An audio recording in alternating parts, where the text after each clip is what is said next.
నమస్తే, ఇలా ఉన్నారు, అందరు బాగున్నారు అనుకుంటున్నా. వెల్కమ్ టు అక్షరంలో. ఈరోజు వచ్చేసి సండే ఉండేనా, కాకపోతే నిన్న మన బండి పని చేయించాం. క్లచ్ గట్టి ఉందని చెప్పినా కదా, అది ప్రెస్ చేస్తే పెయిన్ అవుతుందని. మొత్తానికి అయితే అది అయిపోయింది.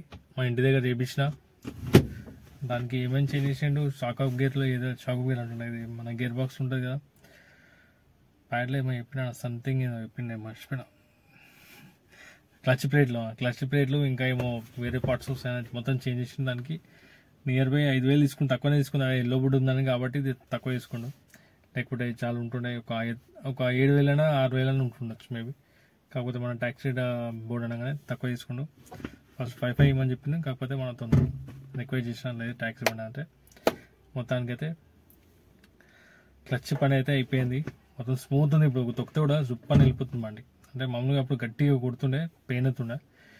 ఇప్పుడు అది లేదు. నిన్న కూడా రాత్రి కూడా పని అయిపోయింది. యాక్చువల్లీ నిన్ననే అయిపోయింది. పొద్దున్న చూసే వరకు ఎవరో బండి మొత్తం, ఎవరో కాదు సంథింగ్ మళ్ళీ టైర్ ప్రాబ్లమా అర్థమైతే ఏందో. ఇప్పుడు పోయినా ఫస్ట్ మన ఫ్రంట్ టైర్లో లెఫ్ట్ సైడ్ ఎప్పుడు పొంచరాగా కనిపిస్తుంది నాకు, ఎందుకో ఏమో నాకు తెలియదు. నేను ఇటు సైడ్ ఏమో బాగానే ఉంటుంది, ఇటు సైడ్ నాకు పొంచరాగా కనిపిస్తుంది.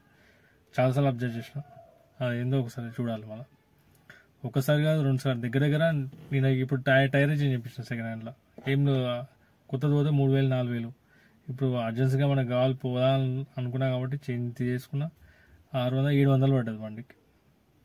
టైర్ వేయించుకున్నా కదా, మళ్ళీ కొన్ని 1 నెల 2 నెలల తర్వాత మొత్తం చేంజ్ చేపిస్తాం, మొత్తం టైర్లు చేంజ్ చేపిస్తాం. అట్లుంది ఆ సిచ్యువేషన్. చెప్తున్నా, జేకే టైర్లు మాత్రం తీసుకోకుండా వరస్ట్ టైర్లు ఉన్నాయి అవి నిజంగా. అవి తీసుకొని దగ్గర 1 ఇయర్ కూడా అయినేమో కాలేదు కదా, అప్పుడే మొత్తం అరిగిపోయినాయి అవి. ఎక్కువ తిరగా అప్పుడే. అది చెప్తున్నా ఎంత వరస్ట్ అంటే అంత వరస్ట్. ఆ జేకే టైర్లు మాత్రం తీసుకోకుండా ఇంకా వేరే ఇంకా నాకే ఎప్పుడైనా ఏ టైర్లు తీసుకుంటే బాగుంటుంది. కాకపోతే జేకే టైర్ మాత్రం వద్దని అనుకుంటున్నాను.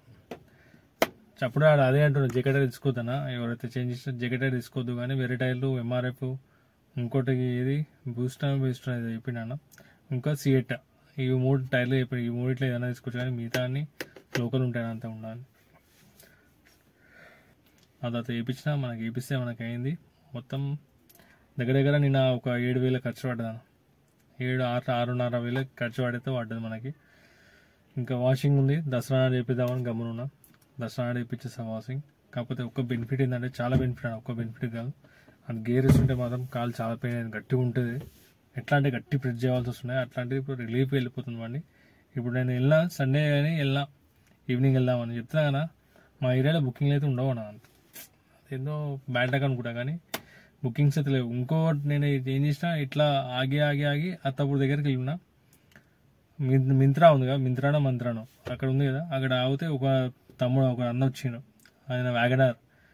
ఆయన వచ్చి నన్ను ఎక్కువగా ఎట్లా అడిగినంటే, ఏమన్నా బుకింగ్ వస్తున్నాయని అన్నాడు. ఏమన్నా ఏమైందన్నా అన్నాను. లేదన్నా పొద్దున్న నుంచి నిలబడినా అంటే, పొద్దున్న నుంచి ఇక్కడ ఎందుకు కూర్చున్నాను నువ్వు అని చెప్పిన. ఇట్లనేనా, పొద్దున్న నుంచి ఇక్కడ కూర్చుంటే నీకేమొస్తుంది, ఇక్కడ ఏమి ఉండవు బుకింగ్లు, ఉన్నలు లేవని పోతే ఒక 100 రూపాయలు పోతుండొచ్చు. అక్కడ గచ్చిబోలన్నా బంజారాస్లో పోతే వస్తుందా అని చెప్పిన. అప్పటికన్నా నాకు బుకింగ్ వచ్చింది. ఇది బిహెచ్ఎల్ది నాకు వచ్చింది, ఫస్ట్ బిహెచ్ఎల్ బుకింగ్. మేబీ మళ్ళీ అందరికి డిఫరెంట్ రేట్లు ఇస్తారా, ఒక రేట్ మేబీ రేటింగ్ పైన కూడా డిపెండెంట్ ఉంటుంది రేట్లో అనేది నాకు అనిపిస్తుంది అట్లా. ఎందుకంటే నాకు బిహెచ్ఎల్ నాకు వచ్చి సేమ్ అదే పాయింట్ వచ్చింది, నాకు అదే బుకింగ్. నాకు 285 రూపాయలు ఎంత చూపించింది, 25 కిలోమీటర్లు. మళ్ళీ సేమ్ ఒక 10 నిమిషాల తర్వాత మళ్ళీ బిహెచ్ఎల్ అయిన బుకింగ్ వచ్చింది, 400 చిల్లర చూపించింది అంట. అట్లా సడన్ తీసుకొని బుకింగ్స్ ఉంటాయని అన్నాడు. ఉంటాయని అక్కడ, ఎందుకంటే సిటీ కదా, బయటికి వెళ్తారు ఇక అక్కడ నుంచి. బిహెచ్ఎల్ అంటే నియర్ బై నింగంపల్లి అనుకున్నాను. ఉంటే బుకింగ్స్ అయితే ఉంటాయని చెప్పిన. పోయింది మనవాడు. అది అక్కడ నుంచి లివర్డ్ అయితే కరెక్ట్ ఒక ఆయన పోగానే అసలు ఎయిర్పోర్ట్ బుకింగ్ తీసుకోవద్దు అనుకున్నా. ఎయిర్పోర్ట్ బుకింగ్ ఇంకా వేరే గతి లేక ఎయిర్పోర్ట్ బుకింగ్ తీసుకున్నా, అనవసరంగా తీసుకున్నా అనిపించింది. 445 రూపీస్ ఇచ్చిండు. తీసుకొని డ్రాప్ చేసి అన్నది మెల్లగా వస్తున్న బుకింగ్లు, ఒక్క బుకింగ్ కూడా రాలే. ఇప్పటికీ కూడా దగ్గర గంట అవుతుంది ఇంటికి వచ్చి గమ్మున బండి పెట్టేసుకున్నా. ఇక్కడ ఆగినా మెల్లగా దింపుకుండా ఆకుట ఇక్కడ జల్పల్లి దగ్గరకు వస్తే బాగినా అక్కడ రాలేదు. మళ్ళీ ఇంకా ముంగట శ్రీరామ్ నగర్ కాలనీ దగ్గర వచ్చినా అక్కడ లేదు. ఇట్లయితే కాదరా అని ఏం చేసిన, డైరెక్ట్ లక్ష్మీడ ఒక విలేజ్ ఉంది, ఆ విలేజ్ అంటే రోడ్ పైనే ఆగిన. అక్కడ ఒక 10-20 నిమిషాలు ఆగిన. బుకింగ్ ఒకటి వచ్చింది, దాని లోపల రపక్కన లేవట్టేసింది. అది ఎక్కడిది, షాలిబండది, అది హోల్సేల్, అది కూడా లేవట్టేసింది. సరే ఇట్లా అవుతుంది అవుతుంది అని చెప్పి ఒక 10 నిమిషాలు ఆగి బుకింగ్ రాకపోతే గమ్మున ఇంటికి వచ్చేసి పెట్టేసుకో. కాకపోతే ఒక రిలీఫ్ ఏంటంటే అన్న నాకు చాలా రిలీఫ్, ఒకటి రిలీఫ్ కాదు అది, కాలు నొప్పి ఉన్న వల్ల నాకు ఎక్కువ రన్నింగ్ కూడా చేయడానికి అనిపించలేదు. ఎందుకంటే తొక్కి కాలు పెయిన్ అవుతున్నాయి. కాబట్టి ఇప్పుడైతే రేపటి నుంచి మనకు ఫుల్ అప్డేట్ ఉంటాను. ఇక మైలేజ్ కూడా చెక్ చేయాలి, మైలేజ్ కూడా దెబ్బ తింటుందని చెప్పారు. దానికి వెళ్ళి ఇప్పుడు మైలేజ్ వస్తుందా రాదనేది చూద్దాం. కాకపోతే 455 అయితే 445 అయితే కొట్టినా, ఇది ఒకటే బుకింగ్ చేయాలి. కాకపోతే కంఫర్ట్ నాకు ఏంటంటే బండి మాత్రం కొద్దిగా స్మూత్ అయింది. ఎందుకంటే దానికి పెట్టిన 6,000 నాకు చిల్లర, బండి మాత్రం స్మూత్ అయిందన్న.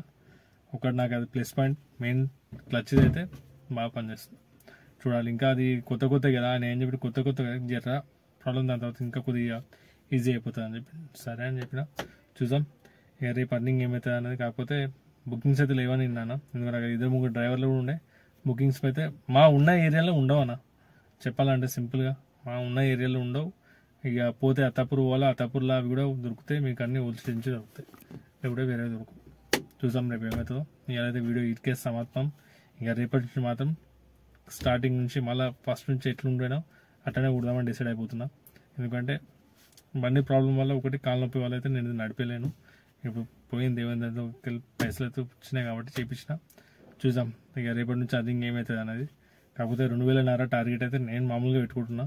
చూద్దాం ఏమవుతుంది. 2,000 దాటానో తెలియదు. 2,000 అయితే 2 నుంచి 2,500 వరకు అయితే కంపల్సరీ కుడతా.